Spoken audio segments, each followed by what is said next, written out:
Messieurs, oui, bonjour. C'est un grand plaisir pour moi d'ouvrir ce troisième volet des rencontres internationales de la douane, le volet qui est consacré à la zone Afrique-Moyen-Orient. Nous avons consacré les volets précédents à la zone Amérique au mois de mars et à la zone Asie au mois d'avril.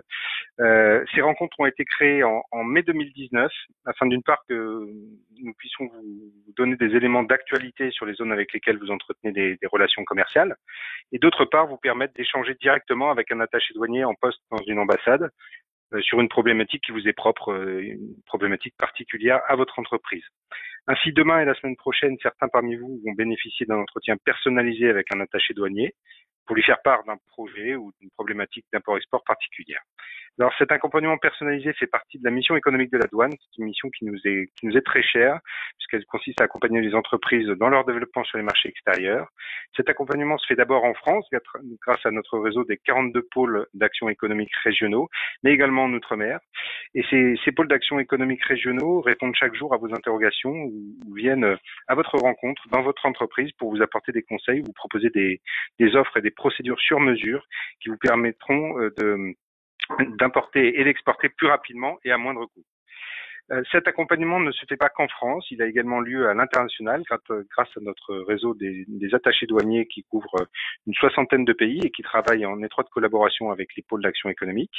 Ces attachés font le lien entre les administrations du pays ou de la zone d'implantation, ce qui est assez précieux pour vous.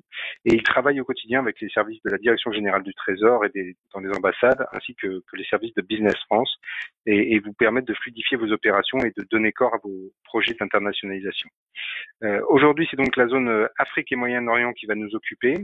Les échanges avec la zone Afrique-Moyen-Orient sont facilités par les règles Pan-Euromède et s'inscrivent dans le système déjà très développé d'accords bilatéraux entre l'Union européenne et d'autres États tiers. En effet, en 2019, l'Union européenne a appliqué 44 accords commerciaux avec 76 États partenaires pour des échanges qui sont estimés à environ 33% du commerce extérieur de l'Union européenne. Alors, conséquence de la pandémie en 2020, selon les prévisions de la Commission européenne, les exportations de l'Union européenne vers les pays tiers pourraient diminuer de 9 à 15% et les importations de 11 et 14%, biens et services confondus. Le vaste réseau d'accords commerciaux de l'UE peut contribuer à contrer et à atténuer ces effets négatifs et à renforcer la résilience et à diversifier les chaînes d'approvisionnement. Alors comment ? Alors, l'élément essentiel, c'est évidemment de s'approprier les accords commerciaux. Les accords commerciaux, cette appropriation des accords commerciaux par les opérateurs est encore imparfaite. À titre d'exemple, s'agissant des accords commerciaux avec le Canada et le Japon, la moitié seulement des entreprises européennes les utilisent pour exporter vers ces pays. Vous voyez qu'il y a encore quelques progrès à faire. Et c'est notamment grâce à ce type de webinaire et à notre accompagnement, nous allons essayer de faire augmenter ces chiffres. Alors, les raisons qui peuvent conduire les exportateurs européens à ne pas utiliser ces accords commerciaux sont très diverses. Cela peut s'expliquer par le fait que les droits de douane appliqués dans le pays importateur sont déjà nuls, avec ou sans accord, ou que l'entreprise a du mal à appréhender le fonctionnement de l'accord, qui parfois est un peu compliqué, et préfère exporter sans utiliser des dispositions de l'accord.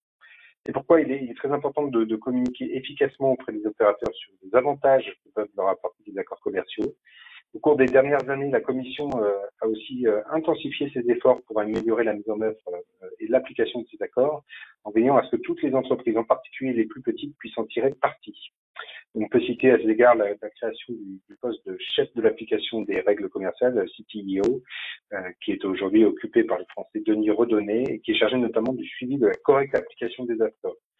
Et il y a aussi un outil qui est assez important qui a été mis en place par la Commission, qui s'appelle c'est une interface européenne qui s'appelle Access to Market, qui permet aux opérateurs d'obtenir facilement des informations sur les accords commerciaux de l'UE. À terme, cette interface prendra en compte la Convention pan-euro-méditerranéenne, la Convention pan-euro-med ou PEM, qui vient d'être révisée. Cette convention est un texte clé dans la zone, car elle regroupe 23 pays et l'Union européenne, et tous ces pays appliquent les mêmes règles d'origine, ce qui permet d'avoir une intégration régionale forte des chaînes de fabrication et de favoriser des échanges dans la région. Sur la zone, nous avons également des accords de partenariat économique de plus en plus poussés. Pour ne citer que les évolutions les plus récentes, on peut évoquer la modernisation des règles d'origine en vigueur avec les États d'Afrique australe et orientale, ou encore l'entrée en application d'accords réciproques avec la Côte d'Ivoire et aussi le Ghana. À présent, je vais laisser la parole à nos experts qui vont vous expliquer sur les accords commerciaux l'accès au marché de la zone. Je vais laisser la parole à Jonathan Gint, qui est chef du bureau des règles du commerce international et de l'investissement à la direction générale du Trésor. Jonathan, que je tiens à remercier très chaleureusement d'avoir été des nôtres pour chacun des 3 webinaires que nous avons organisés dans le cadre de ces rencontres et qui nous apporte toujours une expertise très éclairante. Je vous laisse donc nous présenter les différents régimes commerciaux applicables sur la zone. C'est à vous, Jonathan. Bonjour à tous. Déjà très heureux, effectivement, et merci Guillaume. Effectivement, troisième webinaire à vos côtés sur ces sujets d'accords de commerce qui sont aussi évidemment une priorité pour nous en tant que direction générale du Trésor. Et donc aujourd'hui particulièrement s'agissant donc de cette zone au sein de laquelle est forcé de constater qu'il y a déjà une forme un peu de patchwork de règles qui s'appliquent. Alors j'espère que vous voyez bien la présentation en question que j'essaye de mettre voilà. Si ce n'est pas le cas. Donc ma présentation va se décomposer en 3 parties. Là, je vais justement essayer de revenir sur les différents régimes en fait qui s'appliquent au sein de cette zone, avec, on le verra, quand même une différence assez nette entre l'Afrique de l'Ouest et le reste de la zone concernée, donc notamment Afrique du Nord et Moyen-Orient. Ensuite, j'entrerai justement un petit peu plus dans le détail des régimes applicables, et puis j'évoquerai plutôt l'avenir et notamment la mise en place pour une bonne partie en tout cas de cette zone, c'est-à-dire la partie africaine dans son intégralité, la mise en place de ce qu'on appelle la zone de libre-échange continentale africaine. Alors, donc, s'agissant de pour l'instant, déjà pour vous revenir en quelques mots sur la politique commerciale, hein, pour rappeler à vous tous, mais je suis sûr que la plupart d'entre vous évidemment le savent, que la politique commerciale a la particularité d'être l'une des compétences exclusives de l'Union européenne. Donc les accords commerciaux s'appliquent entre l'Union européenne, entre l'ensemble des 27 États membres de l'Union européenne et les pays tiers. Et ce qui est important à avoir en tête aussi, c'est que c'est la Commission européenne, même si elle agit sur mandat des États membres, qui négocie aussi bien en bilatéral qu'elle négocie à l'OMC. Et c'est aussi la Commission européenne qui est chargée de la bonne application des accords, même si, encore une fois, les États membres aussi l'alimentent et s'assurent aussi de leur côté que la mise en œuvre est effective. Alors, sur les différentes typologies que j'évoquais, puisqu'effectivement, au sein de la zone qui nous intéresse aujourd'hui, on va voir qu'il y a plusieurs régimes applicables. Alors, le régime, on va dire, basique, c'est celui de l'OMC. C'est le régime de droit commun quand on est avec un pays tiers avec lequel l'Union européenne n'a pas d'accord commercial, et avec lequel l'Union européenne n'a pas, que l'Union européenne n'a pas intégré dans un système de préférence unilatéral, on y reviendra, qui s'appelle en l'occurrence le système de préférence généralisé ou SPG. C'est d'ailleurs un sujet important parce que le SPG, puisque la révision de ce règlement qui intervient tous les 7 ans va intervenir sous présidence française de l'Union européenne l'année prochaine. Donc on va évidemment beaucoup en parler, à compter d'ailleurs du 2e semestre de cette année et puis sous la présidence l'année prochaine. Alors, c'est vrai qu'une bonne partie des pays qui nous intéressent aujourd'hui sont des pays en développement. Et donc, ce qu'il faut avoir à l'esprit, c'est que le statut des pays de développement est assez singulier à l'OMC. Aujourd'hui, officiellement, dans l'ensemble des 164 membres de l'Organisation mondiale du commerce, les 2 tiers sont considérés comme des membres de l'OMC. En réalité, aujourd'hui, aussi bien Singapour que les pays les moins avancés sont des pays en développement pour l'OMC. Donc c'est l'une des difficultés aujourd'hui, je pense, de l'organisation, et qu'on va essayer de revoir pour éviter justement que à terme ces pays, notamment y compris la Chine, pour ne pas les citer, soient considérés comme des pays en développement. Mais ça serait aussi valable typiquement pour l'Arabie Saoudite, qui peut nous intéresser aujourd'hui et qui aujourd'hui, au regard des critères de l'OMC, qui sont en fait de l'autodéclaration, l'Arabie Saoudite est considérée comme un pays en développement, aussi étrange que cela puisse paraître. Alors, sur cette base-là, on a essayé de construire néanmoins une relation stabilisée avec un certain nombre de ces pays, et c'est ce à quoi je faisais référence précédemment, qui est le système de préférence généralisé. Donc dans ce cadre-là, l'idée avec la mise en place de ce système, c'était de permettre aux pays en développement d'entrer progressivement de développer leur capacité exportatrice, tout en protégeant les secteurs évidemment sensibles qui peuvent exister au niveau français, au niveau européen, et donc en limitant à certains égards aussi l'accès à notre marché, au marché intérieur européen. Donc il y a trois régimes, je ne rentrerai pas dans les détails, mais j'y reviendrai juste après. Le régime dit classique, qui concerne la plus grande partie des pays, hein, donc qui vise en fait des exemptions de droit sur un certain nombre de produits dits non sensibles, enfin sur la quasi-totalité des produits non sensibles, et sur une bonne partie des produits sensibles, mais avec certaines restrictions. Un régime plus favorable dit SPG+, contre l'engagement des pays tiers à ratifier un certain nombre notamment de conventions dans le domaine environnemental, dans le domaine social. Ils ont un accès encore plus large au marché européen. Et enfin, un régime dit tout sauf les armes, qui ne s'applique que aux pays les moins avancés et qui, pour le coup, leur permet d'avoir accès sans droit ni quota pour l'ensemble de leurs exportations en dehors donc de tout ce qui relève du matériel militaire. Les accords commerciaux, donc vous verrez que dans la zone, on a trois types d'accords. Hein. Donc les accords commerciaux, on parle de la base OMC, donc qui offre déjà un certain degré de libéralisation tarifaire, et on renforce encore ce niveau-là de libéralisation tarifaire, et en plus on rajoute un certain nombre d'autres éléments en termes de services, en termes d'investissement, en termes de propriété intellectuelle, qui vont renforcer les liens entre l'Union européenne et les pays tiers. Donc, il y a trois types d'accords. Il y a les accords de partenariat économique, donc là, qui sont assez particuliers et qui concernent justement une partie des pays qui nous intéressent aujourd'hui, notamment la partie Afrique de l'Ouest, qui en fait sont des accords à la fois de commerce et de développement.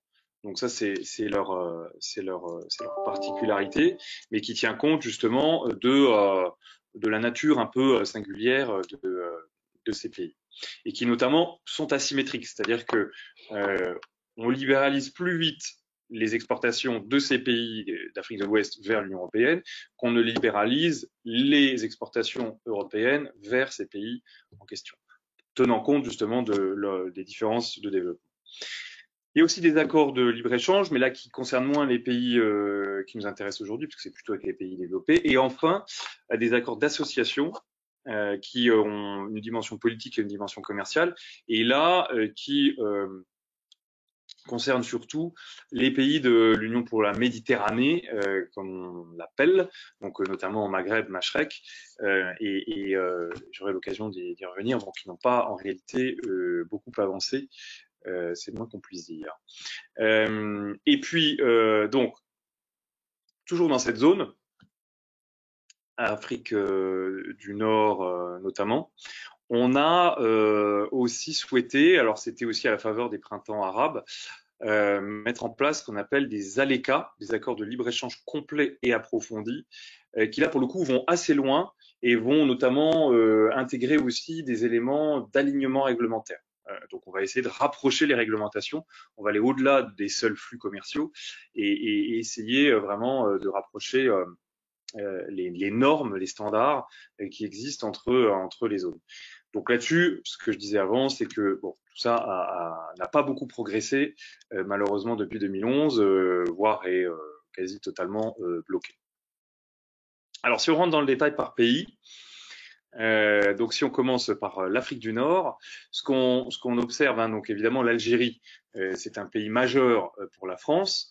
Hein, on est passé deuxième fournisseur, comme vous le savez, après l'Espagne, mais on reste un acteur avec une part de marché dans ce pays qui est bien supérieure à la part de marché mondiale française. Hein, on doit être à presque 4 fois notre part de marché mondiale. Alors, le régime qui s'applique aujourd'hui, c'est un accord d'association, donc qui commence à être un peu ancien, et qui donc permet déjà donc aux exportations en fait algériennes d'arriver sans droit de douane sur un certain nombre de biens industriels. Sur l'agriculture, c'est plus particulier où il y a un traitement préférentiel, mais c'est pas de la libéralisation. Et pour les exportations européennes vers ce pays, on a aussi une élimination plus progressive des droits de douane vers l'Algérie. C'est un accord qui connaît d'assez nombreuses difficultés dans sa mise en œuvre et qui dispose d'un mécanisme de règlement des différends, donc article 100 cet accord. Et c'est vrai que, notamment dans le domaine automobile, mais il n'y a pas que ce domaine-là, dans lequel on rencontre un certain nombre de difficultés. Et donc ça fait partie, dans les mois qui viennent sans doute, des accords qui vont faire l'objet, dans leur mise en œuvre, sans doute peut-être de phases un peu contentieuses.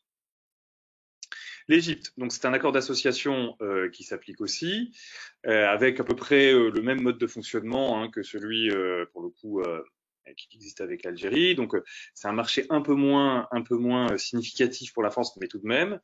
En tout cas, on a un positionnement qui est moins favorable, mais on a tenté d'améliorer les choses, si je puis dire, et donc de notamment mettre en place cet ALECA, cet accord de libre-échange qu'on peut approfondir, mais compte tenu en plus des événements politiques qui ont pu intervenir en Égypte, les négociations sont totalement suspendues depuis maintenant 8 ans.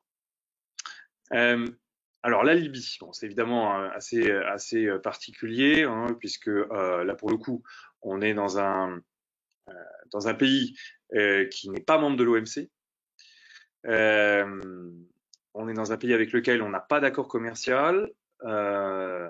Donc là-dessus, on est dans un régime où s'appliquent évidemment, pour le coup, les tarifs douaniers qui peuvent exister, qui ont été mis en place au niveau national, et on n'a pas de facilitation qui existe. Et on n'a honnêtement pas pour l'instant, compte tenu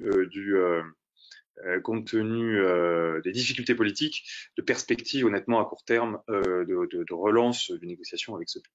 Le Maroc, autre pays majeur pour la France, puisqu'on est aussi le deuxième fournisseur. Le régime qui s'y applique est également comparable à celui de l'Algérie ou de l'Égypte. Et de la même manière, on a un accord de libre-échange complet approfondi qu'on essaye de relancer. Là, peut-être avec davantage de perspectives dans les mois qui viennent. La Tunisie, enfin, pour finir sur l'Afrique du Nord, où on est sur le même régime, même si que l'Algérie et le Maroc, donc avec cet accord d'association qui est encore plus ancien. La petite différence, c'est qu'on avait commencé les négociations d'un accord de libre-échange complet approfondi, mais celles-ci ont été arrêtées. Et en revanche, on espère aussi, c'est un peu comme sur le Maroc, pouvoir les relancer dans un avenir, on espère pas trop lointain. Le Moyen-Orient maintenant. Alors, le Liban, pays évidemment très important pour la France aussi, même si ça se reflète pas toujours dans les flux commerciaux. Là-dessus, pareil, régime assez comparable à celui qui existe pour le Maghreb. Le même type de régime applicable. C'est également la même chose pour Israël, comme vous le voyez. Poursuit la Jordanie, donc faisait partie donc le même régime à peu près que les autres que je viens de citer, faisait partie des pays avec lesquels on a aussi des perspectives d'accord de libre-échange complet approfondi, mais de la même manière, ces négociations n'ont jamais démarré. Je finis par dans cette partie-là par le Golfe, où le Golfe, pour le coup, donc ces différents pays sont membres de l'OMC, donc le régime applicable est celui en fait qui existe dans le cadre de l'OMC, donc celui notamment de la clause de la nation la plus favorisée, qui s'applique à l'ensemble de ces pays. On a tenté de négocier l'Union européenne a tenté de négocier un accord avec donc ce qui regroupe ces différents pays, qui est le Conseil de coopération économique du Golfe, CCEAG, mais ces négociations sont suspendues depuis de nombreuses années et honnêtement, il n'y a pas de perspective à court terme d'évolution sur ce plan-là. J'en finis par l'Afrique de l'Ouest, donc où là, les choses ont quand même davantage progressé de manière plus positive. Et donc où là, vous retrouvez un peu ce que j'évoquais tout à l'heure, c'est-à-dire des régimes différents pays par pays, où vous voyez un pays qui est tous SPG+, le Cap-Vert, deux pays avec lesquels la Côte d'Ivoire et le Ghana, on dispose d'un accord de partenariat économique dit intermédiaire, donc où il y a un accord préférentiel qui existe entre l'Union européenne et ces deux pays. Un pays qui est sous SPG, le Nigeria, et avec une perspective qu'on n'espère pas trop lointaine, d'avoir un accord de partenariat économique régional entre l'Union européenne et l'ensemble de ce bloc de la CEDEAO. Voilà. Donc là, je ne vais pas revenir dans le détail parce que le temps commence à filer, mais vous verrez, de toute façon, on partagera cette présentation, les différents régimes qui s'appliquent quand on regarde pays par pays. Et il faut avoir à l'esprit notamment que sur la Côte d'Ivoire et le Ghana, sur lesquels je m'arrête quelques secondes, on commence à rentrer dans la période, donc je disais tout à l'heure que ce sont des accords asymétriques, c'est-à-dire qu'on a libéralisé tout de suite l'accès au marché européen, mais on libéralise de manière plus progressive l'accès au marché ivoirien et au marché ghanéen. Pour les exportateurs français et européens. Et donc là, on entre dans la période où les Ghanéens et les Ivoiriens doivent progressivement, donc ça s'échelonne jusqu'en 2029, ouvrir leur marché, donc baisser les droits de douane. Et donc c'est ce à quoi on va veiller là dans les années qui viennent, de s'assurer que les engagements qui ont été pris par ces deux pays soient bien respectés et donc que la libéralisation intervienne. J'en finis par ce qui est plus l'avenir, donc avec toute la partie, on va dire, à l'exclusion donc du Proche-Orient et du Moyen-Orient. Donc là, on prend vraiment toute la partie africaine, donc y compris l'Afrique du Nord.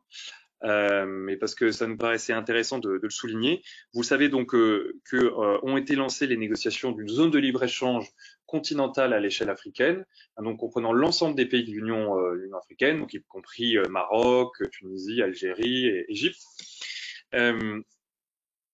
Et avec l'idée donc d'intégrer davantage et notamment de favoriser le commerce intra-régional entre les pays africains, ce qui est l'un de leurs principaux problèmes en réalité pour leur développement économique. On le voit dans les différentes études qui ont pu être conduites notamment par les institutions multilatérales, notamment la Banque mondiale. C'est le vrai enjeu pour les pays africains dans les années qui viennent, c'est de développer d'une certaine manière leur marché intérieur. Et donc là-dessus, l'idée que nous avons aussi côté français, côté européen, et ça fera partie aussi des sujets qui seront au cœur de la présidence française de l'Union européenne, c'est de permettre à terme, c'est pas pour demain matin, mais de permettre dans les années qui viennent de faciliter à la mise en place d'une zone de continent à continent, entre l'Union européenne d'un côté et l'Union africaine de l'autre, où on puisse, et ça, il faudra y veiller notamment en termes de règles d'origine, en termes de facilitation des flux commerciaux entre nos deux blocs, si je puis dire, européens et africains, d'à terme avoir pourquoi pas, un accord de continent à continent qui aurait l'avantage de faciliter les choses et finalement de remettre en cause un peu le patchwork qui existe aujourd'hui, mais qui est lié à la fois à l'histoire et aux différents niveaux de développement des pays avec lesquels nous commerçons dans la zone considérée. Voilà, j'ai un petit peu dépassé mon temps, vous m'en excuserez, mais j'en ai fini de ma présentation. Je vous remercie pour votre attention. Merci beaucoup Jonathan. J'ai peut-être une première question, malgré cette très bonne présentation. Est-ce que tu pourrais nous indiquer quel est le lien en fait entre les accords multilatéraux et la zone de libre-échange continentale africaine? Oui, merci Guillaume. Alors effectivement, notre idée, c'est qu'aujourd'hui, on est en train de négocier des accords avec l'ensemble des pays africains. Ça a pris beaucoup de temps. Bon, de toute façon, les négociations commerciales prennent toujours beaucoup de temps. Là, on est en train de consolider. On a un accord. Alors là, on parle de l'Afrique de l'Ouest, typiquement. Pour l'instant, il y a un blocage qui existe au niveau du Nigeria, qu'on espère pouvoir débloquer, et de permettre donc déjà d'avoir des accords entre l'Union européenne et un certain nombre donc de ces zones, parce que la particularité aussi de l'Afrique, c'est qu'elle est organisée en sous-zones économiques. Donc il y a la CEDEAO, il y a plus en Afrique australe la SADC, enfin, il y a un certain nombre d'autres zones économique régionale. Communauté économique régionale, c'est leur terme officiel. Donc l'idée, c'est d'avoir déjà ces accords existants avec ces zones, ce qui nous permettra à terme, une fois que la zone de libre-échange continentale aura été mise en place, de faciliter finalement la négociation d'un accord de continent à continent, c'est-à-dire puisqu'on aura déjà une base avec l'ensemble des communautés économiques régionales, de permettre assez facilement, on parle en anglais de building blocks, d'avoir le lien entre ces accords donc régionaux et à terme un accord plus large entre l'Union européenne et l'Union africaine. Claire, merci beaucoup Jonathan pour cette intervention qui nous donne un peu de visibilité sur les opportunités qui existent et qui, nous espérons, existeront à l'avenir. Donc merci encore à toi. Je vais passer maintenant la parole à Caris Borin-Trail, qui est l'adjointe au chef du bureau politique tarifaire et commercial à la Direction générale des douanes. Et Karine va prendre un peu le temps de nous expliquer les nouveautés de l'accord pan-euro-méditerranéen, qui est un sujet douanier majeur en raison des enjeux qui sont attachés. Karine, c'est à vous.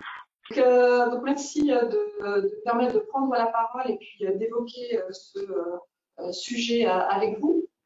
Alors, donc pour vous expliquer ce que c'est que la Convention pan-euro-med, qui a été évoquée en introduction par notre sous-directeur. Alors, c'est un réseau d'accords de libre-échange dont les protocoles d'origine, donc sur cette zone, comprennent des règles identiques. Voilà, pour résumer de manière sommaire ce qu'est la Convention pan-euro-med. Alors, elle recouvre les zones suivantes, l'Union européenne, les États de l'AELE, la Turquie, les pays qui sont parties prenantes à la déclaration de Barcelone, au processus de Barcelone, c'est-à-dire tout le bassin méditerranéen, et puis les Balkans occidentaux et les îles Féroé. Donc c'est une zone avec des enjeux majeurs, vous comprenez bien, compte tenu de la dimension de cette taille, puisqu'elle recouvre 20% de nos importations et exportations françaises environ pour la France. Donc une zone à très fort enjeux commerciaux et très fort enjeux douaniers. Alors, évidemment, vous verrez tout de suite qu'il y a un petit décalage entre l'objet de ma présentation et puis le thème du webinaire, puisque, effectivement, il recoupe une partie conséquente du continent européen. Alors, ce qui a motivé en fait l'insertion de ce thème dans le webinaire, c'est l'actualité, et il nous a semblé important qu'avant l'été, les entreprises, en l'occurrence, il y a déjà une première présentation de ces règles modernisées qui vont rentrer en vigueur à partir de la rentrée. L'occasion fait le larron, et donc on a souhaité aborder cette focale avec vous. Alors, de manière très sommaire également, qu'est-ce qu'apportent ces règles modernisées? C'est des règles qui sont plus souples, qui sont plus faciles à remplir, qui sont plus adaptées à la réalité économique industrielle actuelle, avec l'objectif de permettre à davantage de chaînes de fabrication ou de secteurs d'activité de pouvoir bénéficier de droits de douane réduits ou nuls à l'intérieur de cette zone. Ma présentation va s'articuler autour de 3 parties. Donc la première, je reviendrai de façon sommaire sur la convention PEM actuelle pour en rappeler donc les principes. J'aborderai après la modernisation de la convention et enfin l'articulation entre ces règles modernisées et les règles du PAN-OMED ou les règles PEM, comme on dit de façon plus brève, actuelles. Voilà. Alors, un rappel du fonctionnement de la convention PEM actuelle. Alors, sachant qu'elle est en œuvre depuis 2012, il s'agit en fait d'une zone qui partage des règles d'origine qui sont mises en commun et qui permettent de faciliter en fait l'obtention de l'origine préférentielle à l'intérieur de la même zone, notamment via le mécanisme du cumul. J'en parlerai un petit peu plus loin. C'est l'objectif, in fine, à travers cet instrument juridique qui est commun, c'est d'avoir un instrument homogène et qui permet de renforcer l'attractivité de la zone et poussant en fait les opérateurs à s'approvisionner plus facilement à l'intérieur de la zone, dans la mesure où l'obtention de l'origine préférentielle est facilitée. Alors, c'est un outil juridique donc homogène qui est très utile parce que bon, la zone, Jonathan revenait tout à l'heure sur le patchwork de la zone africaine, mais aussi sur le continent européen, il y a aussi plusieurs instruments. Donc, on compte quand même une 60aine d'accords bilatéraux qui ont été recensés par la Commission sur cette zone, donc avec un instrument qui est potentiellement commun. Voilà, donc c'est vraiment un facilitateur d'intégration dans cette zone, sachant qu'en fait, il y a 2 modalités pour pouvoir s'y référer. Soit l'accord bilatéral va explicitement se référer à la convention PAN-OMED, soit il va faire une sorte de copier-coller avec une convention qui sera de type PEM, qui a ces 2 modus operandi à l'intérieur de la zone, qui facilite donc la référence à un seul instrument juridique. Alors l'idée aussi, ça facilite aussi l'accession des pays voisins.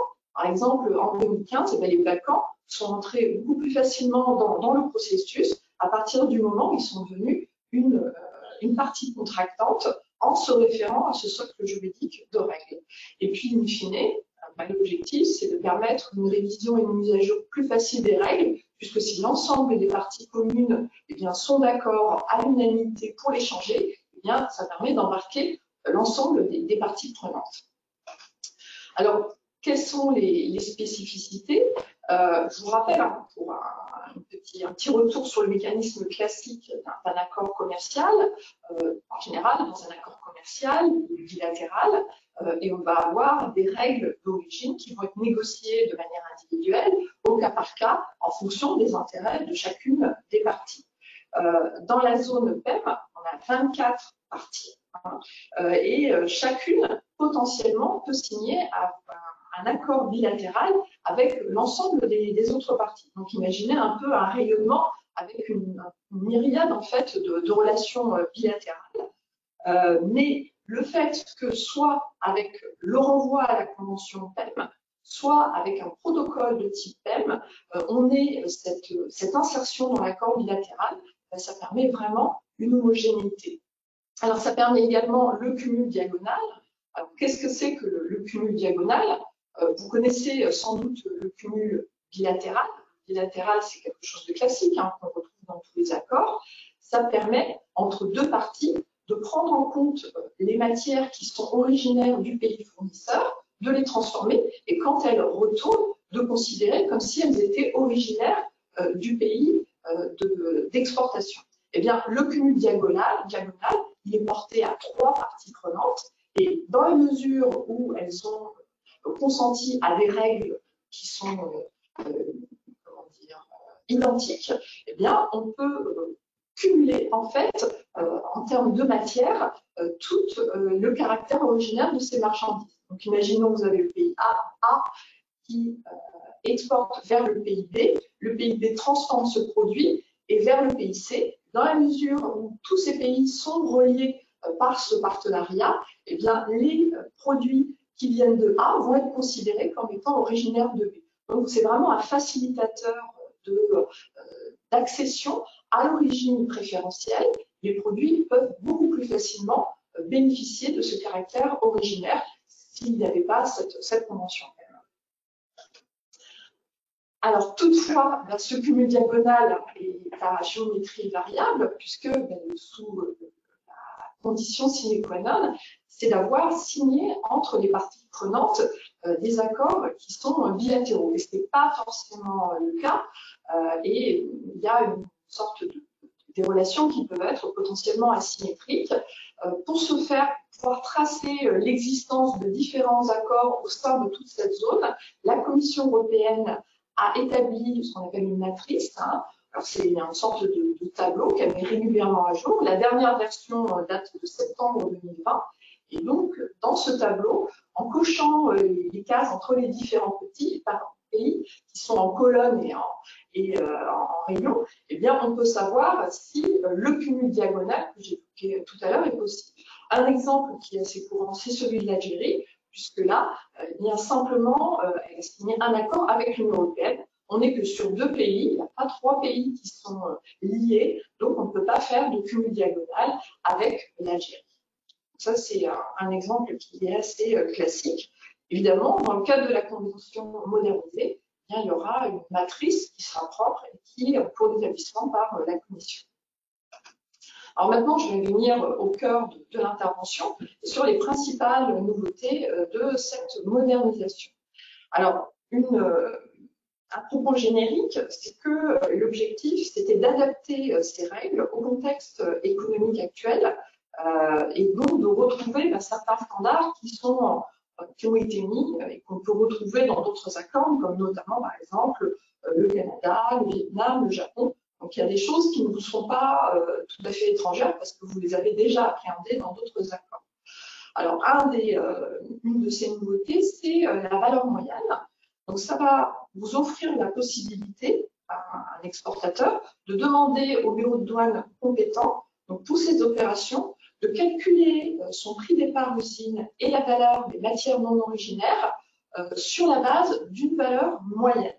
Donc, ça permet de lisser les coûts, d'éviter les fluctuations notamment, et notamment concernant les taux de change. Voilà. Donc ça, c'est un mode de calcul. À l'heure actuelle, un groupe de travail de la Commission est en train de travailler sur cette notion. La règle générale de tolérance. Donc, on avait une règle générale de tolérance qui était à 10%. En fonction du poids ou de la valeur, eh bien là, on va passer à 15%, sachant qu'il y aura des tolérances spécifiques pour le textile.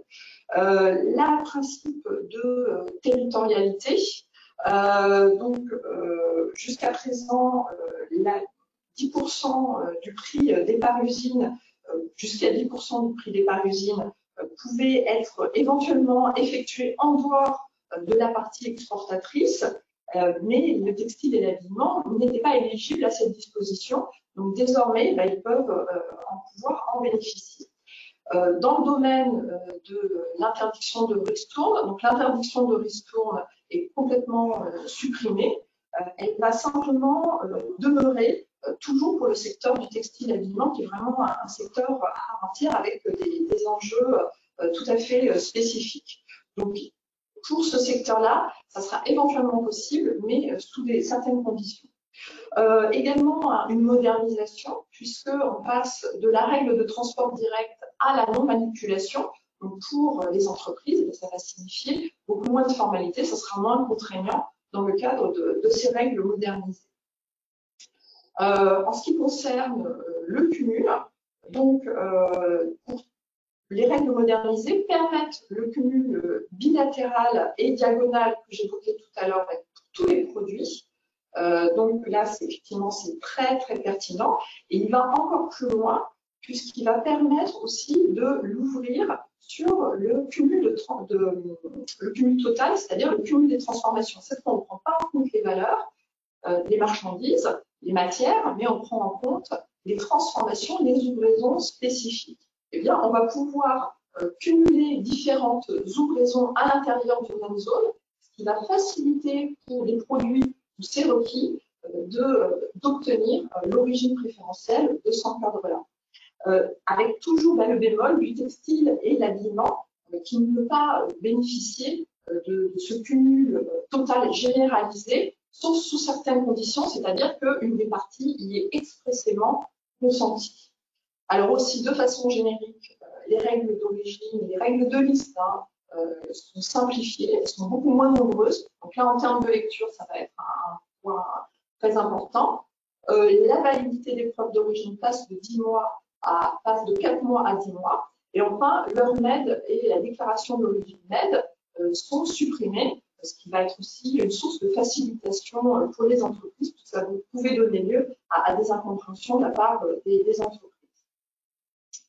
Alors, où on en est des négociations? Donc, à ce stade, on a 21 parties sur les 24 qui ont accepté de mettre en place ces règles modernisées. Alors, comme je l'évoquais tout à l'heure, pour que tout soit modernisé, il faut que l'unanimité des membres accepte de substituer les anciennes règles par les nouvelles. Ça n'est pas le cas, puisqu'on a 3 pays qui n'ont pas souhaité adhérer à ce processus, en l'occurrence l'Algérie, le Maroc et la Tunisie. Donc l'objectif évidemment de la Commission, c'est de permettre quand même à un maximum d'entreprises de pouvoir bénéficier de ces règles modernisées. C'est pour ça qu'elle a souhaité les mettre en place une coexistence entre les règles actuelles et les règles modernisées. C'est pour ça qu'on appelle aussi le terme de règles transitoires ou règles modernisées de manière un peu indifférente. Ce terme-là, si vous le voyez, voilà, ça signifie qu'on fait référence aux règles modernisées. Comment fonctionnent en fait ces règles transitoires? Alors, dans la mesure où on souhaite toujours aboutir à l'unanimité et qu'on substitue donc le corpus des règles modernisées aux anciennes règles, il a fallu qu'il y ait un processus législatif qui soit mis en place pour pouvoir insérer dans les protocoles d'origine les règles révisées. Ça s'est fait sous la forme d'un appendice qui s'appelle l'appendice A et qui a été inséré dans toutes les parties prenantes qui voulaient adhérer au processus. Donc là, ils sont listés dans le protocole et vont rentrer en vigueur pour la majeure partie à partir du 1er septembre 2021. On a Israël qui a indiqué qu'il aurait pourrait avoir une incapacité à respecter cette deadline, mais voilà, ça ne sera pas non plus un décalage qui sera trop important. Alors, comment ça va s'articuler avec les règles actuelles? Vous avez les règles modernisées, elles vont s'appliquer avec les règles actuelles, puisque la convention actuelle, elle n'a pas disparu, elle est toujours d'application, elle a toujours une valeur juridique, donc il va y avoir une application qui va être faite de manière parallèle entre les deux socles juridiques.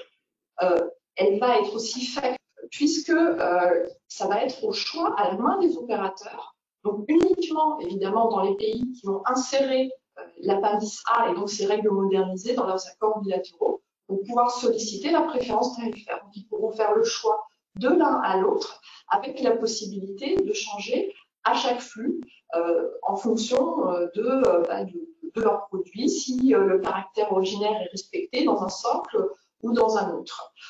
Pour ce faire, il y aura une traçabilité, puisque les règles d'origine, enfin les preuves de l'origine ne seront pas tout à fait identiques. Dans certaines, vous aurez une référence au fait que ce soit des règles transitoires, donc soit dans l'UR1, soit dans la déclaration d'origine sur facture, et ça permettra de différencier selon qu'on est dans les règles actuelles ou dans les règles modernisées. Et pour les pays qui n'ont pas accepté ces règles modernisées, là, les opérateurs n'auront pas le choix. Seules les règles actuelles pourront s'appliquer.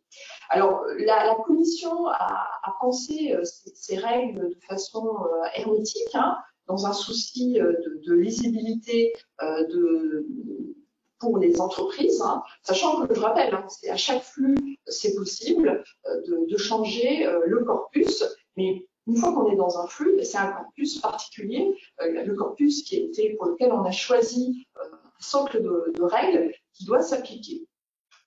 Donc, normalement, c'est assez hermétique. La Commission l'a juste accepté pour l'émission des EUR1 a posteriori, qui là est conditionnée à un certain nombre de règles. Dans la mesure où on s'approche de plus en plus de la date du 1er septembre, plusieurs opérateurs en fait se sont émus en fait de cette date, se sont alarmés, et donc a alerté sur la Commission sur cette difficulté. Et donc la Commission est en train de réfléchir sur une éventuelle perméabilité de ces règles. Et donc on devrait avoir bientôt un retour pour savoir dans quelle mesure les deux corpus sont aussi hermétiques qu'ils avaient été pensés initialement. Et bien entendu, on vous tiendra au courant.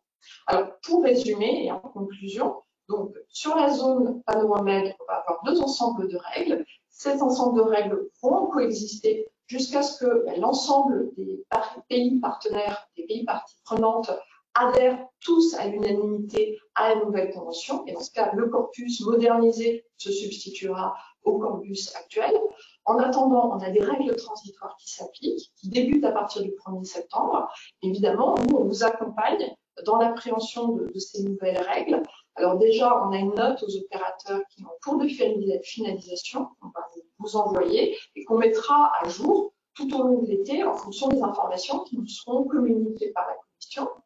Il y a la matrice que j'évoquais, donc la matrice actuelle et la matrice future sur laquelle la Commission travaille. Vous avez l'outil Rules of Origin Self-Assessment de Access to Market. Donc la Commission s'est engagée à ce qu'à partir de septembre, elle prenne en compte les règles modernisées du Paneuromed. Évidemment, vous pouvez nous solliciter pour vous délivrer un renseignement contraignant sur l'origine qui prenne en compte ces règles modernisées en spécifiant, excusez-moi. Et enfin, et bien évidemment, vous avez les PAE et les pôles de gestion des procédures qui vous accompagnent pour vous aider notamment à élaborer ces renseignements contraignants sur l'origine, parce que des fois, on constate qu'ils ne sont pas forcément bien remplis. Voilà. Donc, mieux ils sont remplis, et plus on pourra faciliter leur délivrance et accélérer leur délivrance. Merci beaucoup, Karine. J'ai peut-être une demande de précision concernant les principales nouveautés de la convention modernisée. Vous avez parlé des règles d'origine simplifiées et moins nombreuses. Est-ce que vous avez quelques exemples à nous donner?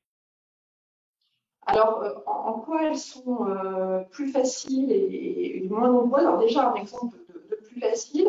Par exemple, dans le domaine des sucreries, il y avait jusqu'à présent, dans la règle actuelle, une limite en valeur de sucre non originaire.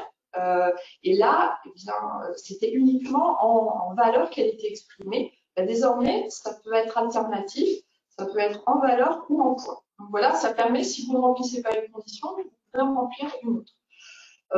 En ce qui concerne moins nombreuses, notamment dans tout ce qui concerne les produits industriels, comme par exemple le plomb, zinc, les produits chimiques, il y avait énormément de règles d'origine qui dépendaient de manière très fine de la nature des produits. Donc désormais, vous aurez beaucoup moins de règles qui pourront être délivrées uniquement sur un chapitre. Donc en termes de lecture, c'est beaucoup plus simple pour les entreprises, tout particulièrement dans le secteur des métaux et du produit chimique. Donc en évitant des règles cumulatives, on passe à une seule règle juste pour le chapitre. Donc c'est beaucoup plus simple. Et puis de manière générique, je pense que ce qu'on vient de dire, c'est que l'esprit, la philosophie de la Convention, c'est d'aller vers plus de simplicité, plus de fluidité. Donc si vous respectiez l'ancienne règle, clairement, il y a de très fortes chances que a fortiori, vous respectiez les nouvelles règles. Donc, qui peut le plus, peut le moins. C'est vraiment la philosophie de la Convention. Bien évidemment, il faut vérifier au préalable, mais normalement, les entreprises qui respectaient les règles actuelles, excusez-moi du défaut de langage, eh bien, respecteront les règles modernes. Écoutez, merci beaucoup Karine. C'était très très très clair. Alors, si on évoque justement la question des secteurs, il y a un secteur qui est particulièrement concerné par cet accord, qui est celui de l'habillement. Donc, on a le plaisir d'accueillir Joël Da Fonseca, qui est responsable des affaires européennes et économiques de l'Union des industries textiles, et qui va évoquer l'importance de l'accord Panaromed pour le secteur du textile habillement. Je vous laisse la parole. Merci beaucoup de m'avoir invité pour évoquer effectivement l'importance de l'accord Panaromed pour le secteur textile habillement. Donc l'Union des industries textiles, nous sommes l'organisation qui représentons donc les industriels du textile actifs, les entreprises textiles actives en France, donc qui représentent plus de 2000 entreprises, qui emploient plus de 60 000 salariés en France et qui réalisent un chiffre d'affaires de plus de 13 milliards d'euros de chiffre d'affaires. Donc, nous représentons des filateurs, des tisseurs, des tricoteurs, des fabricants de linge de maison. Nous représentons également les vêtements de maille, lingerie et du balnéaire. Et aussi, mais surtout, des textiles à usage technique dont les applications sont relativement nombreuses. On le voit sur la slide suivante avec une petite info, enfin une petite illustration, slide suivante, voilà, qui vous montre effectivement les différentes applications du textile qui nous entourent, donc dans l'aéronautique, dans le sportswear, dans l'équipement de la protection, dans l'automobile, dans la santé, etc. Alors là, il y a un petit lien si la présentation est diffusée où vous pourrez voir effectivement un autre petit film sur les 11 applications du textile à usage technique. Pour en revenir à notre dossier sur la zone Panaromed, il y a des points en fait, il y a une réalité économique et industrielle très très importante de cette zone pan-euro-méditerranéenne qui repose sur des rapports de sous-traitance entre l'industrie en Europe et la confection dans les pays méditerranéens. Donc effectivement, le textile en France, les Français et Européens exportent essentiellement des matières dans la zone méditerranéenne qui ensuite sont transformées en vêtements, en linge de maison dans ces pays pour revenir effectivement aux produits finis sur le marché français et communautaire. Donc le volume des échanges est considérable et ils sont étroitement imbriqués entre les produits textiles et les produits de l'habillement. D'autre part, c'est un secteur d'activité industrielle vital et pourvoyeur d'emplois. Pour certains pays partenaires, ça dépasse 40, même 50% de l'emploi industriel. Quand on regarde l'emploi, par exemple au Maroc, de textile et habillement, on est autour de 160 000 salariés. En Tunisie, c'est plus de 200 000 salariés. C'est le premier employeur de l'industrie en Tunisie. Donc, c'est vraiment des secteurs, un secteur industriel vital pour certains de ces pays. Et je cite effectivement le Maroc et la Tunisie. C'est là où nous avons le plus de relations en termes d'échanges pour le textile. Alors là, je reviens un petit peu sur le commerce extérieur. En 2019, j'ai pris effectivement l'année 2019 pour éviter d'avoir les événements récents qui interfèrent dans les chiffres du commerce extérieur. Là, on voit que la zone méditerranéenne représente 30% des exportations totales textiles françaises hors UE. Et les importations françaises d'habillement représentent en provenance de la zone MED 20% du total importé par la France. Donc en termes de montant, c'est des exportations textiles qui s'élèvent à 708 millions d'euros vers la zone MED et en termes d'importation d'habillement, d'importation française d'habillement, on est autour de 3 milliards d'euros en provenance de cette même zone. Ensuite, sur la slide suivante, je fais un focus sur les principaux clients de la France en textile. Donc, le textile, donc, je parle bien de la matière. Donc, les principaux clients, je les ai mis en rouge pour bien les identifier, parce que c'est vraiment nos partenaires principaux de la zone. C'est la Tunisie et le Maroc qui sont destinataires en fait de plus de 500 millions d'euros de matière textile en vue d'être confectionnée sur place.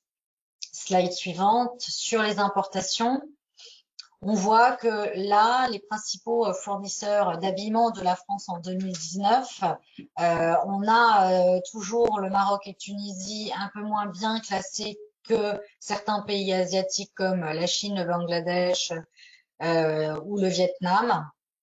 Mais ils sont toujours présents en tant que fournisseurs importants de la France en produits d'habillement. Donc c'est les chapitres 61 et 62. Donc avec ces chiffres, on voit bien la compétitivité internationale, enfin la compétition internationale que nous avons au niveau du textile et de l'habillement, et notamment face à la présence asiatique.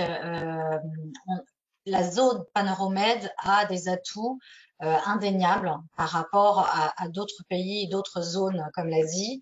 Ces atouts, ce sont des atouts liés à la proximité, une proximité qui est importante puisque les collections de textiles et habillement ne sont pas que 2 collections par an. Maintenant, on a une dizaine de collections de textiles et habillement par an. Donc, pour pouvoir répondre à pour être réactif et répondre à cette demande, il faut avoir des marchés de proximité.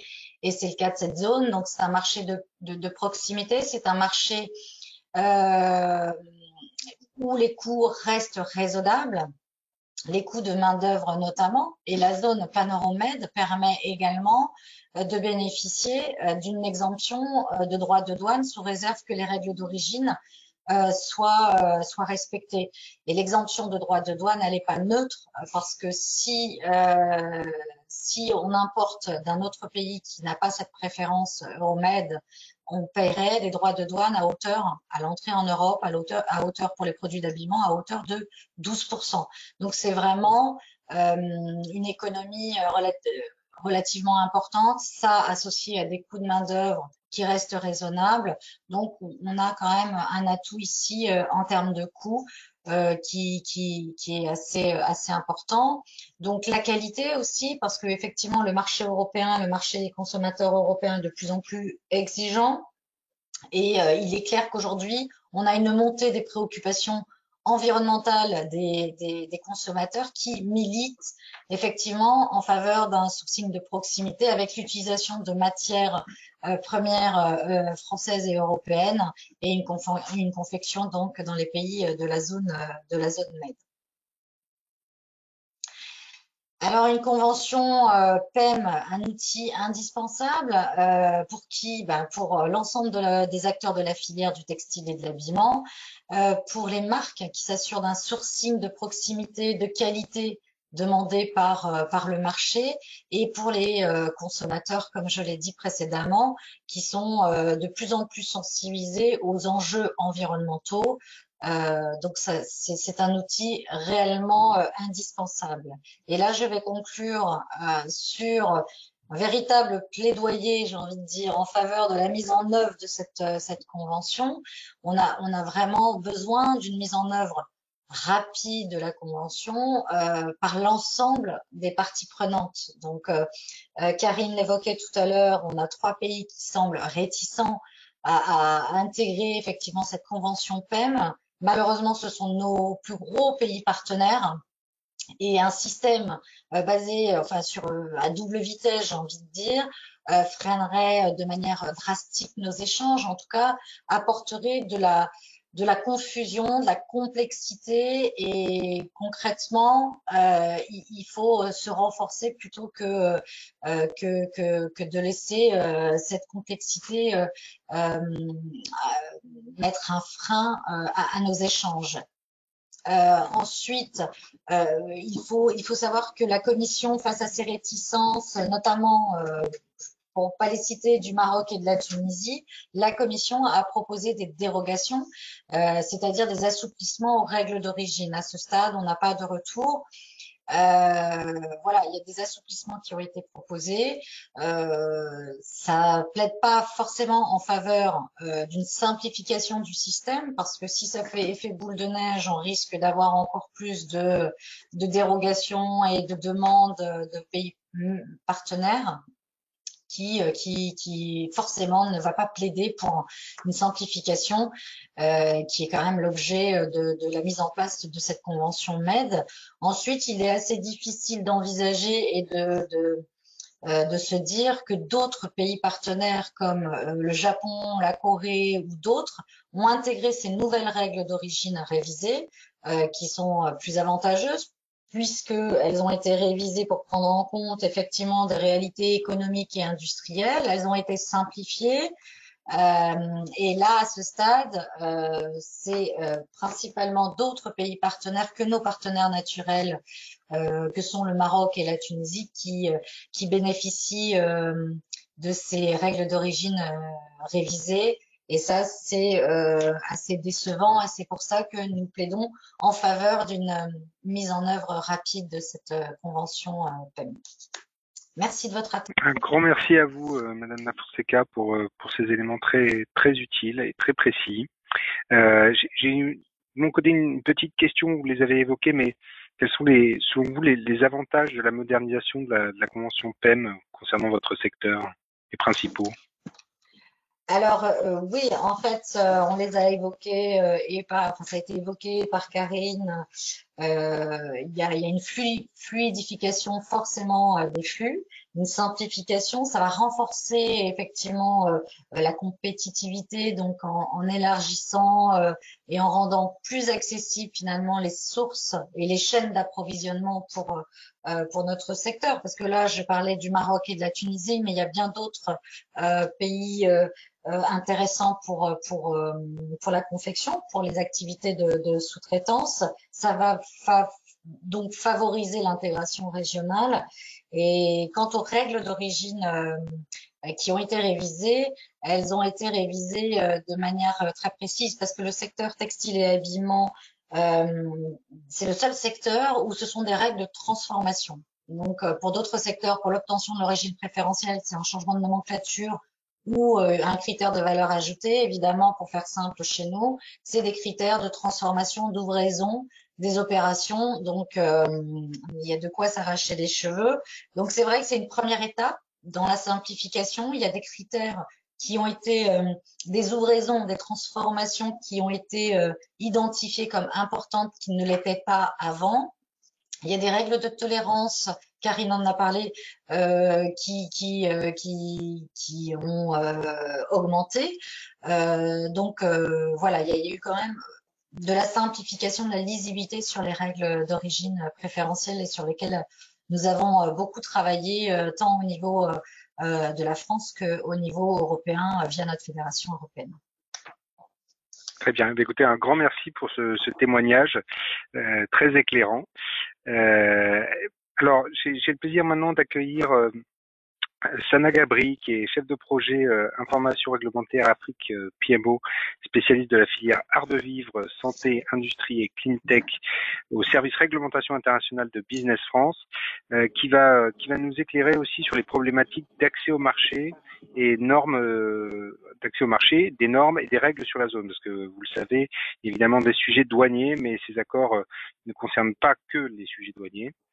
Et les entreprises sont aussi confrontées potentiellement à certaines difficultés liées à l'application des normes et d'autres règles que des règles douanières sur les marchés. Écoutez, je vous laisse la parole. Merci beaucoup. Bonjour à toutes, bonjour à tous.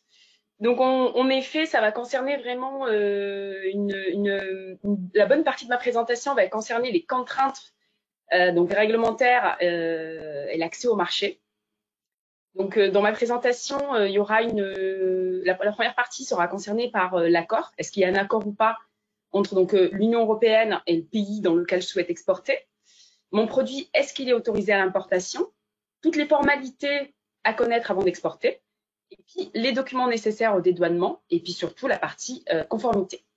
Donc, les accords de libre-échange, comme ça a été dit donc à plusieurs reprises, il y a quand même des préférences tarifaires qui se font sous certaines conditions.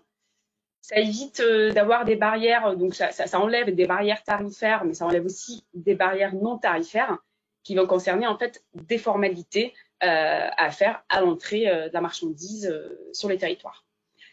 Sachez en tout cas qu'il y a un lien vers le site des douanes qui permet de savoir s'il y a un accord ou pas avec du pays dans lequel en tout cas vous souhaitez exporter et l'Union européenne. Et puis il y a aussi plusieurs documents ainsi que les conditions qu'il faut respecter pour pouvoir bénéficier de ces préférences tarifaires et non tarifaires.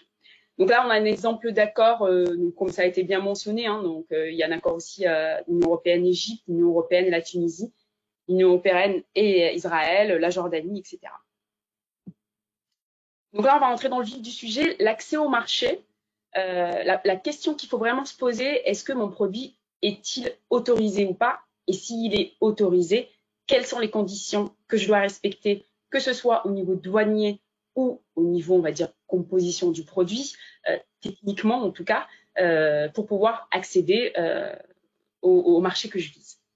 Il y a des produits qui sont sensibles, qui vont être plus ou moins réglementés, en tout cas plus réglementés que d'autres dans ces zones-là. L'exemple de dispositifs médicaux, de produits alimentaires, produits cosmétiques, produits électriques, etc.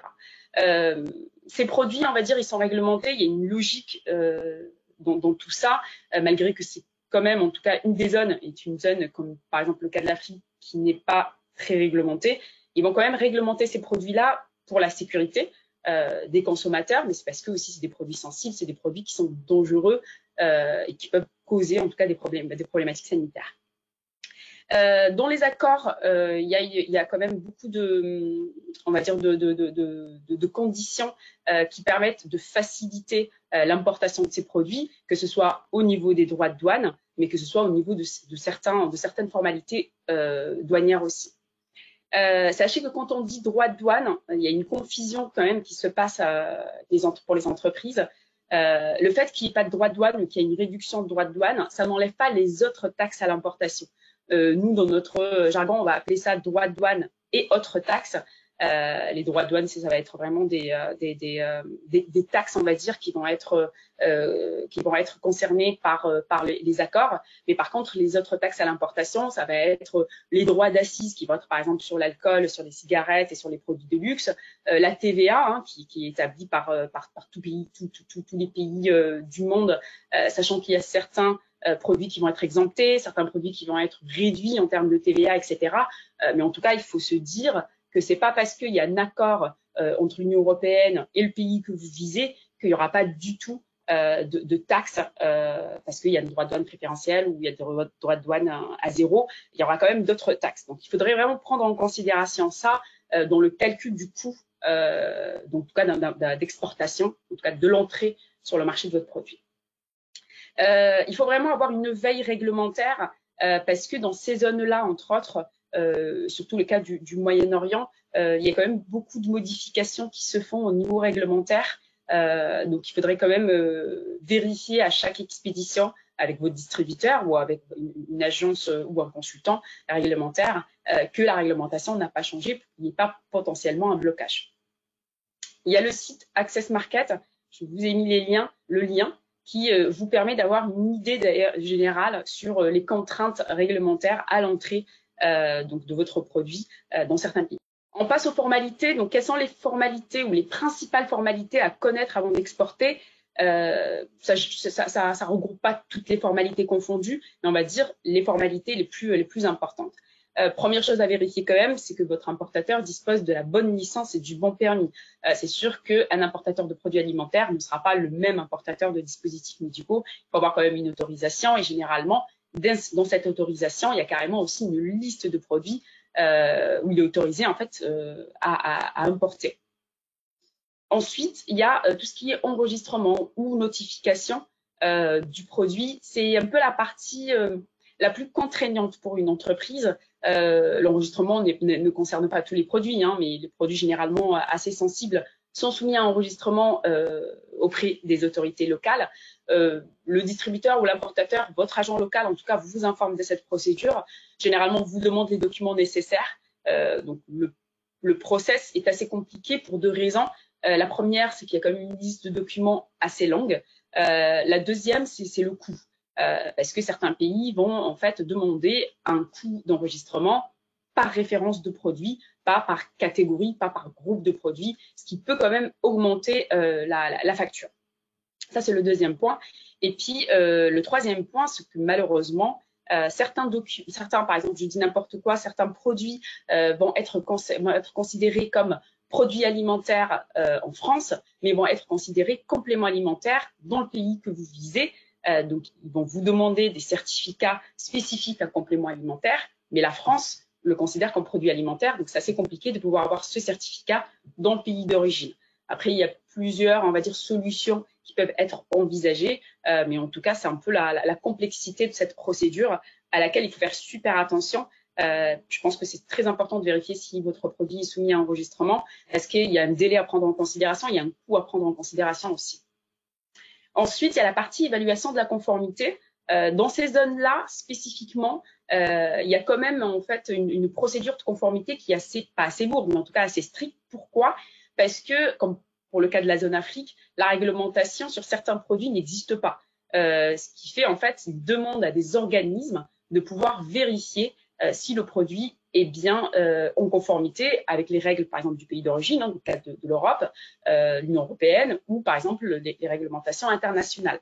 Le cas des Émirats arabes unis, par exemple, il va demander un certificat de conformité pour certains produits. Ils appellent ça les produits réglementés.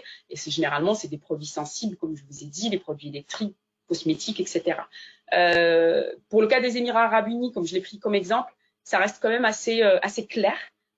Sur le site de l'ESMA, donc l'organisme de normalisation, il y a tous les produits, toute la liste des produits qui sont soumis à cette procédure, mais aussi le coût de la procédure, quels sont les organismes qui peuvent s'en charger en France, etc. Ensuite, l'inspection avant embarquement, ça concerne beaucoup le cas des pays africains. Comme je l'ai mentionné, comme ils n'ont pas de règlement, je ne généralise pas, mais en tout cas, la réglementation n'est pas très présente. Ils comptent en fait ces organismes-là pour pouvoir vérifier que les produits entrant sur le marché ne sont pas, on va dire, dangereux pour les consommateurs. Les pays, comme pour le Gabon ou Cameroun, par exemple, ils vont avoir une liste différente de produits réglementés. En tout cas, les produits qui sont soumis à inspection avant embarquement, pour le cas du Gabon, par exemple, va être différente du cas du Cameroun, même si c'est le même organisme qui va s'en charger. Donc, il faut bien vérifier auprès de l'organisme, et même auprès aussi des sites Internet et des organismes de normalisation de ces pays africains, quels sont les produits qui sont concernés. Généralement, c'est assez facile d'accès. Et puis, il y a des nomenclatures douanières, etc. Vous ne perdez pas généralement. Et puis, en fonction de ça, vous prenez la décision ou pas de faire cette inspection. Sachant qu'elle est obligatoire. Hein, c'est juste, ça dépendra si votre produit est concerné. Après les formalités, il y a la liste des documents nécessaires. Il y a une liste, on va appeler ça les listes des documents classiques, qui vont être la facture commerciale, la liste de colissage, le permis d'importation en fonction du produit, une preuve d'origine. Mais il va y avoir aussi des documents qui sont spécifiques au produit. Donc le certificat de vente libre, par exemple, pour le cas des produits cosmétiques, des médicaments ou des dispositifs médicaux. Il va y avoir le certificat de conformité dont j'ai parlé tout à l'heure, un certificat en fin de compte que vous devez utiliser à l'entrée de vos produits au niveau des douanes pour que en fait les autorités soient rassurées, on va dire, de la qualité de vos produits. Le certificat vétérinaire qui est destiné aux animaux vivants entre autres, le certificat halal, qui est un certificat assez spécifique dans la zone, pour la zone en tout cas Moyen-Orient. Il y a aussi la zone ASEAN, certains pays qui vont le demander. Ils vont demander généralement sur des produits d'origine, on va dire, animale, pour vérifier que le produit donc, est bien halal, qui peut être bien consommé par les consommateurs, on va dire, sur place. Ensuite, il y a aussi le certificat d'analyse qu'on va demander sur certains pays, les certificats d'analyse qu'on réalise en France d'une façon classique pour certains produits, ils vont le demander pour pour toujours vérifier que c'est des produits qualitatifs. Ensuite, il y a le certificat sanitaire aussi pour certains produits alimentaires. Le permis CITES est un permis assez on va dire spécifique, même si sur le plan international, c'est une convention qui a été signée par plusieurs pays. Je ne vais pas dire que c'est assez facile d'accès pour connaître les formalités, mais si vous mettez Gabon CITES, par exemple sur Google, vous allez obtenir quand même la date à laquelle ça a été signé, est-ce qu'ils ont signé la convention ou pas, et puis surtout la liste des autorités qui sont responsables de ce permis localement. Il y a aussi une procédure à effectuer en France, elle est assez claire, et c'est un permis qui va concerner les produits des textiles, des chaussures qui vont être composés par des composants d'espèces protégées par cette convention. Ensuite, c'est la partie conformité qui est la partie, on va dire, un peu la plus complexe. Parce que certaines entreprises ne vont pas vérifier ces informations-là en amont.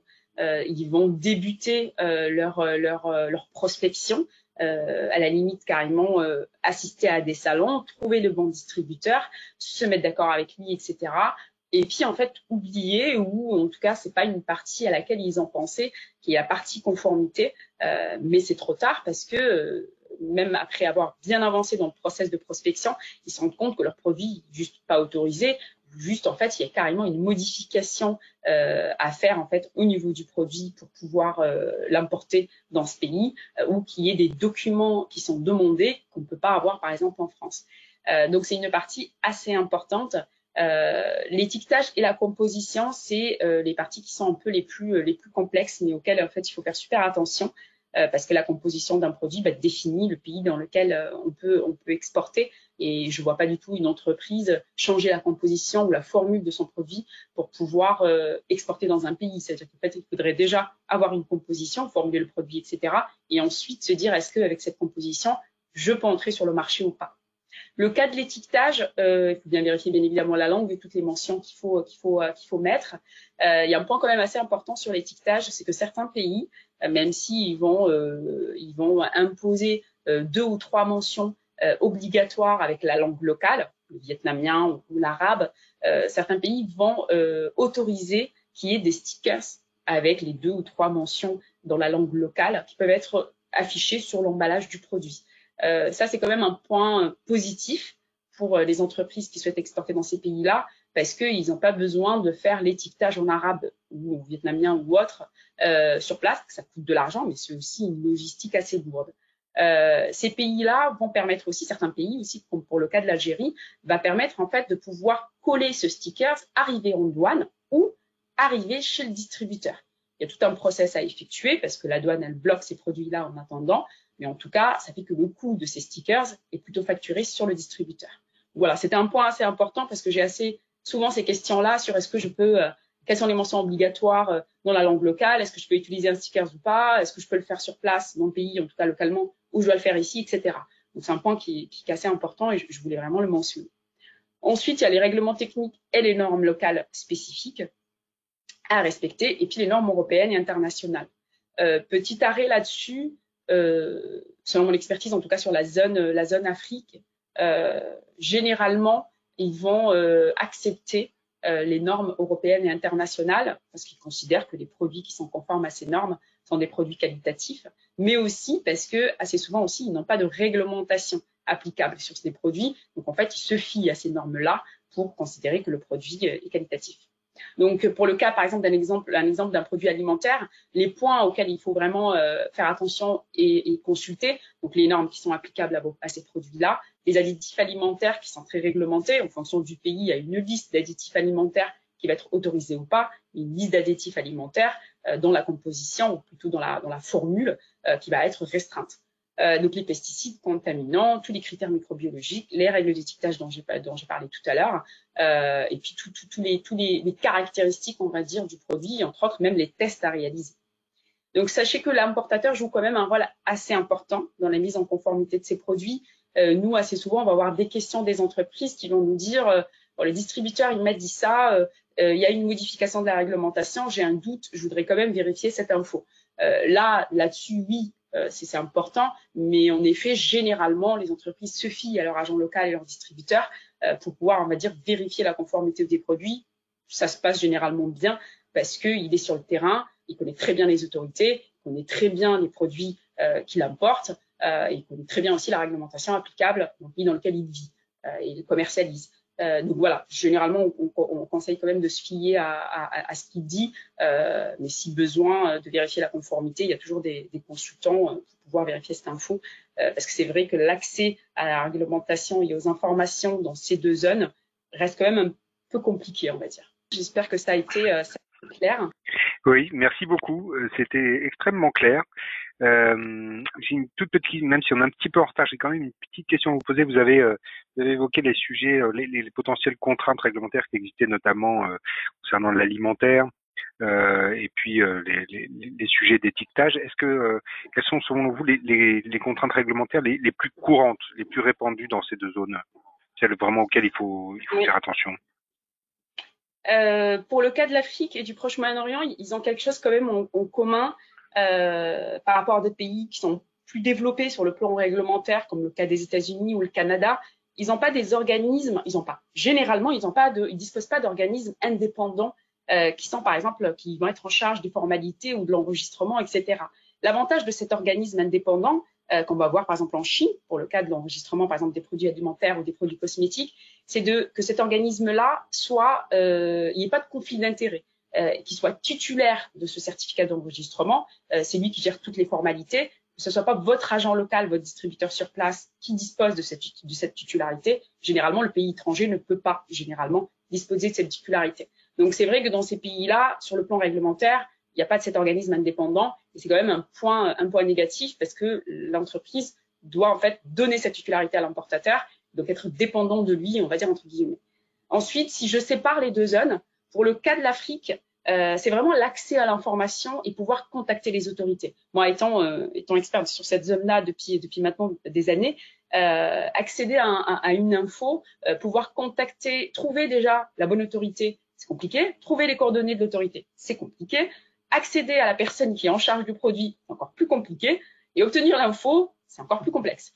Donc, l'accès à l'info est assez compliqué en Afrique. Donc, les entreprises, généralement, se fient tout simplement à l'importateur sur place. Et puis, le deuxième point négatif, c'est la culture du business en Afrique. Le distributeur ou l'agent local connaît la douane. Donc, en fait, ils ont des rapports, des relations entre eux qui fait que, en fait, un produit va être plus facilement accessible dans le marché africain lié à ce distributeur A plutôt qu'un distributeur B qui a moins de connaissances, on va dire, avec les douanes. Ça, c'est vraiment le problématique de l'Afrique. Ensuite, pour le cas du Moyen-Orient, c'est plutôt les nouveaux textes qui sont généralement en arabe. Je dis bien généralement parce que dans le cas de l'Arabie Saoudite, par exemple, même les nouveaux textes sont en anglais la plupart du temps. Donc, c'est vraiment l'accès au texte qui est très compliqué, la traduction, on va dire, de l'arabe au français ou l'arabe à l'anglais. Donc déjà accéder au texte c'est compliqué, mais aussi la traduction. Je pense que c'est le point où les entreprises nous posent le plus de questions en disant il y a un texte récent qui est sorti il y a une semaine, je peux pas y accéder, il est en arabe, etc. Comment je peux faire Donc voilà, c'est la plupart du temps c'est un peu ça les contraintes pour le cas du Moyen-Orient. Eh bien, écoutez, un grand merci. C'est extrêmement précieux comme témoignage. Et merci aussi à Business France pour tout le travail effectué au service des entreprises. Nous allons terminer avec la douane, puisque c'est essentiel sur les régimes et les principaux accords commerciaux, mais évidemment il faut ensuite pouvoir en bénéficier et il faut notamment réussir à prouver l'origine préférentielle de vos marchandises. Et la preuve de l'origine préférentielle, c'est un autre sujet douanier majeur puisqu'il s'agit ici de sécuriser vraiment les procédures des entreprises, que ce soit pour l'entreprise elle-même ou pour ses clients, afin qu'ils puissent bénéficier des accords commerciaux. Du coup, je vous propose de faire le point sur ce sujet avec deux conseillères en entreprise du pôle d'action économique douanier de Montpellier, Séverine Bouet et Géraldine Le Simple, qui vont vous expliquer les enjeux liés à cette question de l'origine préférentielle. Mesdames, c'est à vous. Merci, monsieur le sous-directeur. Bonjour à toutes et bonjour à tous. Donc, dans la continuité du thème qui a été présenté tout à l'heure par Karine Treille concernant la convention Pan-Euromed, donc ma collègue Géraldine Le Simple et moi-même, Séverine Bouet, allons aborder plus en détail la preuve de l'origine préférentielle dans le cadre des accords commerciaux de la zone Afrique-Moyen-Orient. Voilà. Donc nous allons aborder successivement 5 points. Donc, le premier point qui va concerner les principes communs de l'origine préférentielle. Le second point, les types de justificatifs de l'origine. Un troisième point qui abordera un cas pratique. Le quatrième point, le statut d'exportateur agréé. Et nous terminerons avec le cinquième point sur le statut d'exportateur enregistré. Donc, s'agissant du premier point, concernant le principe et le champ d'application. Ce qu'il faut retenir, c'est que si l'Union européenne a conclu un accord avec un pays partenaire, les importateurs des pays concernés peuvent prétendre à des préférences tarifaires, donc c'est-à-dire une réduction ou une suppression des droits de douane à l'importation. Et pour cela, il faut être sûr que la marchandise est originaire de l'Union européenne ou du pays partenaire, conformément à l'accord. Et deuxièmement, que l'importateur présente une preuve d'origine. Donc, selon l'accord, on verra que les preuves d'origine sont un petit peu différentes. Donc, au niveau de la détermination de l'origine préférentielle, chaque accord définit la notion du produit originaire et s'appuie sur plusieurs règles et principes pour déterminer cette origine préférentielle. Donc, il existe plusieurs principes et plusieurs règles qui permettent de déterminer cette origine. On peut citer par exemple la règle de l'entière obtention, la règle de tolérance, la règle de la transformation suffisante, mais il existe plusieurs encore d'autres règles qui sont prévues. Donc, les prérequis pour déterminer cette origine préférentielle, il faut tout d'abord connaître la nomenclature tarifaire du produit fini qui va être exporté, c'est-à-dire le SH code à 6 chiffres ou à 4 chiffres, et connaître également la nomenclature des matières premières qui vont composer son produit fini. Il faudra également connaître l'origine des matières premières, ainsi que la valeur des matières premières et celle du produit fini. Donc ça, c'est vraiment les prérequis pour déterminer l'origine préférentielle. Concernant les étapes dans la réflexion sur l'origine préférentielle, on va pouvoir vérifier tout d'abord sur le site de la Commission européenne, donc le site qui a été déjà précédemment cité, donc le site Access to Market, qui va permettre de connaître le montant des droits de douane supportés par le produit dans le pays d'importation. Donc, si on s'aperçoit que le produit n'est pas taxé, la réflexion sur l'origine préférentielle va s'arrêter là. Ce n'est pas la peine de chercher plus en avant à connaître, à détailler les règles d'origine. Par contre, si le produit est taxé, il sera nécessaire d'engager une réflexion sur l'origine préférentielle. Et donc, dans ce cas-là, on va passer à la deuxième étape, c'est-à-dire qu'on va consulter le protocole d'accord concerné et on va vérifier là où les règles qui vont nous permettre de définir l'origine Union européenne du produit. Donc, si votre produit respecte là où les règles qui sont prévues dans l'accord, dans le protocole d'accord, il va obtenir l'origine préférentielle Union européenne et dans ce cas-là, vous pourrez émettre une preuve d'origine. Donc, s'agissant des preuves d'origine, donc la preuve d'origine, elle va différer selon le type d'accord. Donc, l'émission de la preuve d'origine, elle incombe toujours à l'exportateur qui souhaite faire bénéficier à son client d'une réduction ou d'une exonération de droits de douane à destination. Donc, la première preuve d'origine, c'est les certificats EUR1 ou EURMED, même si les EURMED sont amenés à disparaître prochainement. On les a quand même cités dans la présentation. Donc, ces certificats, ils sont payants et ils sont soumis au visa de la douane avant l'exportation des produits. Donc, ils sont en général délivrés par les chambres de commerce. Et ils sont obligatoires pour les factures supérieures à 6 000 €. Sauf si vous êtes titulaire du statut d'exportateur agréé qu'on va aborder tout à l'heure. Donc, au niveau de la deuxième preuve d'origine, on a également soit la déclaration ou l'attestation d'origine. Donc, selon l'accord, on parle soit de déclaration, soit d'attestation d'origine. Donc, c'est pour ça qu'on a cité les deux termes. Donc, ça consiste à indiquer en fait une phrase type qui est en général prévue dans chaque protocole d'accord et que vous allez indiquer sur un document commercial. qui, en général, est la facture. Donc, on vous a mis l'exemple voilà, le plus courant qui est repris au niveau des phrases. Hein, donc, l'exportateur des produits repris sur le présent document, entre parenthèses, l'autorisation douanière qui va correspondre à un numéro d'agrément, déclare que, sauf indication claire du contraire, ces produits ont l'origine Union européenne. Donc, attention, donc petit point d'attention, pour les factures qui sont supérieures à 6 000 €, un numéro d'autorisation douanière est obligatoire. Donc, c'est en général, c'est le numéro d'agrément qui vous est délivré par les pôles gestion des procédures des bureaux principaux qui sont liés au statut d'exportateur agréé ou le statut d'exportateur enregistré. Donc, soit un numéro 2A, soit un numéro REX. Donc, en résumé, si les factures sont inférieures à 6 000 €, vous pouvez effectivement vous contenter d'émettre une déclaration ou une attestation d'origine sur facture sans agrément spécifique de la douane. Pour les factures d'un montant supérieur à 6 000 €, selon l'accord commercial, donc soit il y aura un EUR1 qui pourra être émis, soit une déclaration ou une attestation d'origine avec le numéro de l'autorisation douanière, donc le numéro d'exportation ou l'attestation d'origine avec votre numéro d'exportateur enregistré. Donc, je vais passer maintenant la parole à ma collègue qui va vous présenter un cas pratique et qui reviendra en détail sur les statuts d'exportateur agréé et d'exportateur enregistré. L'objet de ce cas pratique est en fait de vous sensibiliser à la réflexion que vous devez avoir avant de produire un justificatif d'origine, quel qu'il soit, hein, que ce soit un EUR1, un EURMED ou bien une déclaration ou une attestation d'origine sur un document commercial.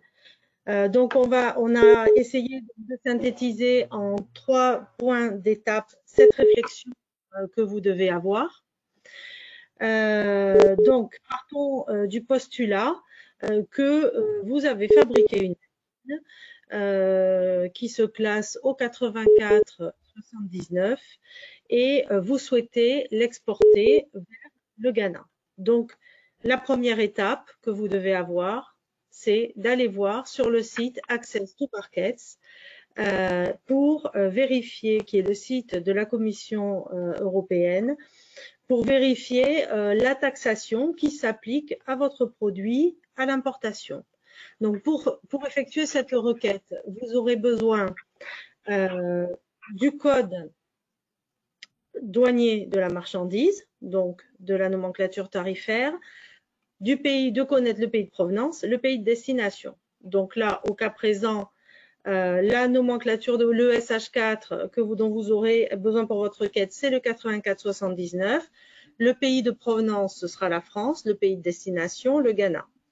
La restitution de cette requête sur le site Access to Market va vous donner un tableau avec la description du produit, le code produit et 2 colonnes, une colonne MFN et une colonne EU au cas présent. La colonne MFN, vous voyez qu'elle reprend une taxation à 5% de droit de douane. C'est le droit de douane qui s'applique sans aucune préférence tarifaire à l'importation pour cette machine au Ghana.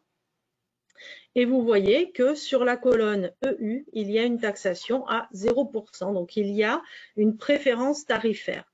Donc, une fois que vous voyez qu'il y a une préférence tarifaire pour votre produit à l'importation au Ghana, vous pouvez engager la réflexion sur l'origine préférentielle dans le cadre de l'accord UE-Ghana. Donc, pour le 8479, dans l'accord UE-Ghana, ce sera la règle de tête de chapitre qui va s'appliquer. Et donc, pour cette marchandise-là, vous aurez la possibilité de 2 règles différentes. La première règle, elle va associer 2 règles cumulatives, une règle de changement de position tarifaire associée à une règle de limitation de valeur des produits tiers qui sont utilisés dans la fabrication de votre machine. Et si vous ne satisfaisez pas à cette règle-là, vous pourrez éventuellement jouer sur la deuxième règle qui est proposée, qui est qu'une règle de limitation de valeur de produits tiers mis dans votre produit fini. Le résultat de cette réflexion, si une des deux règles est respectée, c'est l'étape 3. Votre produit obtient alors l'origine Union européenne et vous pourrez émettre une déclaration d'origine sur facture pour le Ghana, puisque pour le Ghana, c'est le statut d'exportateur enregistré et l'origine se justifie par une déclaration d'origine sur facture sans agrément pour les factures inférieures à 6 000 €. Si votre facture est supérieure à 6 000 €, vous devrez solliciter le statut d'exportateur enregistré et obtenir un numéro REX. Si vous avez déjà un numéro REX parce que, par exemple, vous échangez avec le Royaume-Uni ou encore le Japon ou même la Côte d'Ivoire, vous pourrez solliciter un avenant dans Soprano, on va y venir tout à l'heure, pour rajouter le Ghana dans vos pays bénéficiaires. Donc, on en vient maintenant à parler des statuts que l'on a évoqués tout à l'heure. Le statut d'exportateur agréé, il est valable, c'est ces destinations prévues par l'autorisation et depuis toute l'Union européenne. Il vous permet d'économiser le prix d'un certificat EUR1 ou EURMED et vous permet surtout d'être dispensé de signature de la déclaration d'origine et du visa de la douane avant l'exportation. Pour le solliciter, il convient de remplir le CERFA dont vous voyez le numéro d'identification à l'écran et de déposer votre dossier auprès de votre pôle gestion des procédures dont vous dépendez avec les pièces justificatives demandées. Vous obtiendrez un numéro d'agrément qu'il conviendra d'insérer dans le texte de déclaration sur un document commercial ou sur votre facture, dont on vous a mis un exemple juste. L'autre statut qui est plutôt un statut d'une nouvelle génération d'accords, le statut d'exportateur enregistré. De la même façon que le précédent, il est valable pour toutes les marchandises et destinations prévues par l'autorisation dans toute l'Union européenne. Il vous permet également d'être dispensé de la signature de la déclaration d'origine. Et comme pour le statut d'exportateur agréé, vous pouvez bénéficier d'un accompagnement de la douane. La demande, à la différence du précédent statut, elle est dématérialisée. Pour la demande, vous devez vous connecter au site douane.gouv.fr, vous créer un compte douane, avoir un numéro EORI et solliciter auprès de votre pôle action économique le statut d'opérateur douane. C'est ce statut-là qui vous permettra d'accéder à Soprano en version complète. Vous déposerez votre demande de numéro REX, vous obtiendrez votre numéro d'agrément et il vous conviendra, pour certifier l'origine de la facture, de reporter votre numéro d'agrément sur au sein du texte. Donc attention pour les phraséologies à reporter sur les factures. Le libellé exact peut être différent selon le type d'accord. De la même façon, une fois que vous avez obtenu un statut d'exportateur enregistré ou d'exportateur agréé, ces statuts sont évolutifs. Vous pouvez en demander des avenants pour ajouter soit des pays, soit des produits en fonction de la diversité et de l'évolution de vos marchés à l'international. Voilà, on en a fini pour cette présentation sur la preuve de l'origine. On vous remercie de votre attention et vous pouvez bien sûr bénéficier de conseils personnalisés de vos cellules conseil entreprise. Pour les connaître, vous pouvez flasher le QR code. Un très très grand merci pour pour cette présentation. Alors, nous sommes très en retard, on arrive au terme de notre webinaire. J'espère qu'il aura répondu à vos attentes. Naturellement, nous prendrons les questions qui ont été posées sur le chat et nous y répondrons après le webinaire. En tout cas, un grand merci à tous nos intervenants pour la qualité de leurs prestations. Je pense qu'on a eu un panorama assez riche et en même temps assez précis de la situation dans cette zone. Voilà, je vous souhaite à tous une excellente journée et je close ce troisième webinaire. À très bientôt.